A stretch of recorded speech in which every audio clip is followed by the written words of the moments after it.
Hello, I am here and I am talking to Bradley Hayward. Hello, Bradley. Hello, Lindsay. How are you? I am excellent. It's good to be with you. It's good to be with you too. And I was just, so we're here and we're with Bradley, who is a playwright. Bradley, how long have you been a playwright? I've been a playwright for about 20 years, but about 15 professionally, and probably because of the play we're about to talk about. Well, do you know, so that's my first job, is to go to the play and look at the copyright date. Apostrophes is almost 15 years old. I know, it's 2005. And of course, that's the play that we're talking about. We are talking about Apostrophes by Bradley Hayward.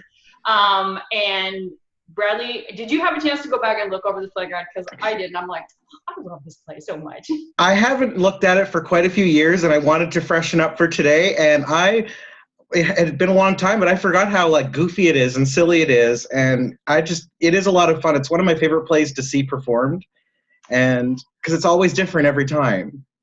Well, it's got so much. It's one of those wonderful plays because it fools you a little bit. Like, it makes you think that it's really simple and it's really light. And, there's a scene where the whole thing goes backwards. There's a scene with hand puppets, sock puppets. And it is just I think it's an absolute delight. I think it has 15 years has gone by and it doesn't really hurt the play at all, I think, too. That's what made me happy. I thought, oh, maybe it'll be old. There's no cell phones in it. There's no social media in it. But it still works because it's about the human connections and being with each other. And that's what I liked about it. I was really surprised that it still stands up. I think it's good that as you know, like if you put a cell phone in your play, it like dates in 4 seconds, and then absolutely, they might as well not have them. So we're talking about the play Apostrophes, which is all about the misuse, the grand misuse of apostrophes in our nation and in our society, and how that's sort of it's turning into a massive epidemic, which is still to this day. So we published this play in 2005, and so it's been 14 years where all I do when we're out is we look for and find apostrophes, and we'll say, oh, we need to send Bradley that. We should send Bradley that picture. We should send Bradley that picture.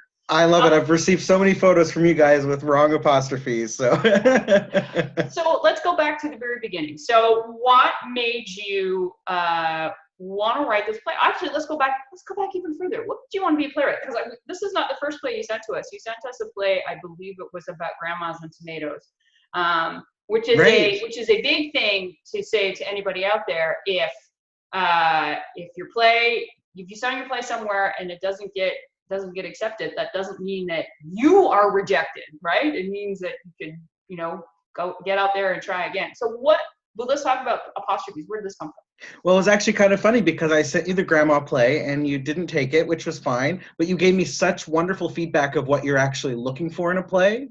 And so I sort of wrote Apostrophes hoping to write something that would appeal to theater folk, because I loved the plays you were putting out there. And so when I saw this random apostrophe, I thought this goofy story just kind of came to me out of nowhere with all these characters, and I wanted to bring back all my teachers and make it accessible to as many people as possible. So that's kind of what I was aiming for. And it was the first play of that style that I wrote that was gender non-specific and small scenes, vignettes, really. And so it really changed everything for me. So interesting, and we picked it up right away. It was wonderful. It was just a wonderful, wonderful piece. And it's just so we get plays all the time that they work in other arenas, and they don't work for the exact thing that we're looking for. That whole idea of student stories and students, student-aged characters, teenage characters.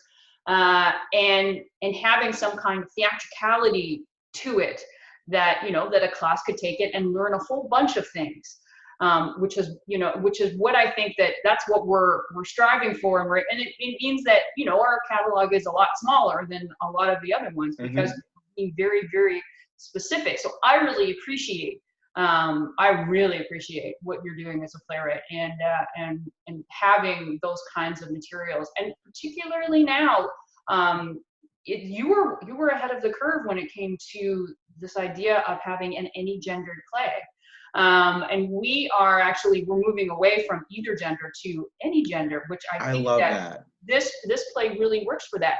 Now, when you were writing it initially, what made you go in that direction? Because this can be done by all of the students and all of the teachers, I believe.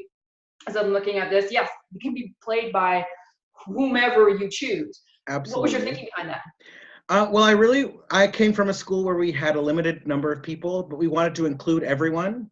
And so I wanted to write a play where you could include everyone. And if they wanted a large part, they could have a large part. If they wanted a small part, they could have a small part. But I didn't want anyone to go away not having a part.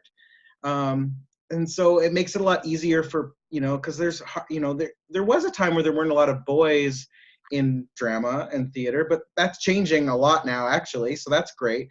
So I wanted to just keep it open, and it's sort of the way I attack every play now. Is I don't think there are these gender lines as much as there used to be. So I think it's fun to play with that and open it up. So I love doing that. And it was the first one I did like that. So. Well, we get a lot of inquiries about gender and about if they can be played by however they identify, and your plays are one of the first ones we go to because of that. This one and Smarty Pants, and they're just so adaptable. Because I think we're moving in a direction now where it's really important that teens see themselves on stage, whomever they choose to be. Absolutely. So I think that's really important. I'm really glad to see that. Okay, so what would you say would be a good piece of advice for someone who might be putting up apostrophes? Well, I think apostrophes, as I read it again, there's a lot of audience participation in it. And so my advice rehearsing it would be to bring in people to watch your rehearsals and play with them, because it's so much connection with the audience. Get in a grade below, if the next, maybe a class, they can come in and watch you rehearse it, and they can give you input, they can help play along with it, get the laughter that you need. And I just think having an audience is really important with this one. I think that's a fantastic idea. There's so many times when plays with audience participation, and you can kind of tell that they're a little bit, they haven't done it until an audience got there. I think that's a great piece of advice. We've been talking about how it's been 15 years at least. So that means, I don't know how old I am, but that means we're both we're way past the time of high school and middle school. And yet I know you find a really have a wonderful career in writing for this age group. And what speaks to you about writing for youth? I like how free and fearless student performers are. They're not afraid to just jump out there and put themselves out there, and they haven't been rejected as much because they've lived shorter amounts of time. They've been rejected, but because they're younger. But I think the more you get rejected, the more you close yourself off. And I love going into a group of, say, 12 or 13-year-old kids, and they're just raring to go and having so much fun. And I like to ask them questions and listen to them, and because they have so much to say, and they're not afraid to say it. If you give them one little inkling to say it, they're going to come out and tell you the truth. And I think that's what it is the truth that they tell. That's important. Well, and I also think too, it's the one, I'm not so sure as an adult, I believe that theater is life-changing. Mm-hmm. But I look at what's happening in middle schools and high schools now, and particularly with gender. This is why we need to be having these opportunities, because it could be life-changing for these students, for them to see someone who is, that they're not alone, where they can see someone who's like them on stage. 100%. And that's what this play is all about. It's about wanting to belong. And what I found is what I wanted to get across is, if you don't feel like you belong, the secret is including others and being all inclusive. And that's, I think, what this play does, is it includes everyone in whatever shape, form, capacity they have, Absolutely. Oh, and it's done in such a wonderful tone. Like, it's done in such a wonderful, lighthearted tone, which I think it just hits just the right,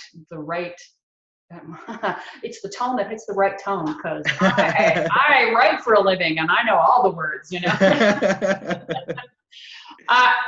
But I wanted to end on this, because I think it's one of the most fabulous things you do, and perhaps, and it's very important in terms of staying connected with youth and writing for youth, is every year you go home to Saskatchewan. I do. And you adjudicate.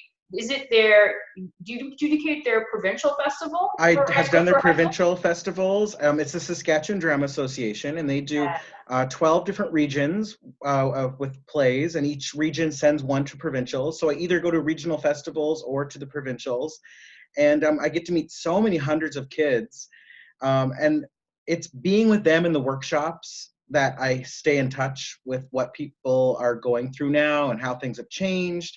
And I get them to write a lot for me. And then when I come home, I've got a whole collection of writings and they're so powerful and moving. And I am really grateful to the SDA for inviting me every year, because that keeps me connected.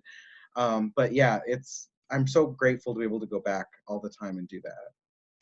Every year when I always look forward to seeing those posts, because I think that's how you stay in touch. That's how we can still write for this age group. Although and it's how I see a lot of the new plays that are being written. I've seen most of your plays through those festivals, so I love it.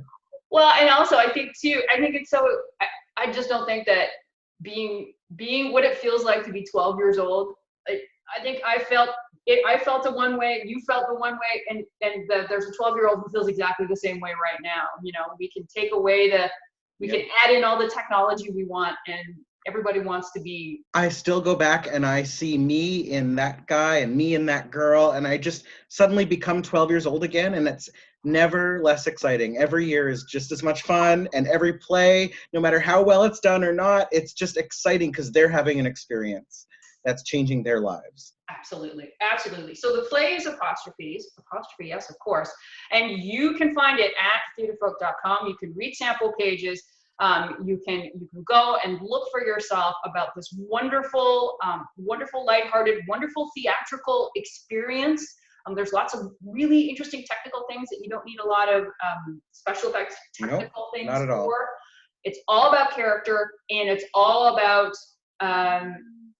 if you want to belong, include others. I can't think of a message gives me a little bit of goosebumps. Not cold here at all. Thank you so much for talking to me, Bradley, and thank you so much for sharing your work. Oh, thank you, Lindsay. And if anyone out there producing this play or any of my others, feel free to contact me as well. I'm always available, and I like to be included in the process as well. It makes me feel excited to see how people are doing things. So. Awesome. All right. Thank you so much. Thanks, Lindsay.